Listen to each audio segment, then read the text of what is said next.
Lockdown लागणार नाही हे केंद्र सरकारने जाहीर केलेलं आहे. जे लोक अशा अफवा पसरवत आहेत त्या सगळ्या लोकांवर फौजदारी कारवाई केली जाईल.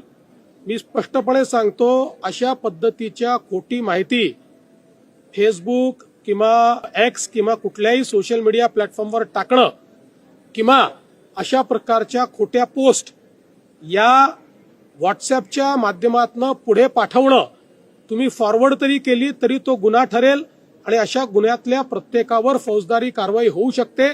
त्यामुळे मी सर्वांना या ठिकाणी स्पष्टपणे सांगतोय की खोट्या अफवा पसरवू नका, नाहीतर फौजदारी कारवाईला सामोरं जावं लागेल. अल्पावधीतच लोकप्रिय झालेला भारताचा बुलंद आवाज आपला Bharat channel subscribe, share, like आणि कमेंट्स करायला विसरू नका.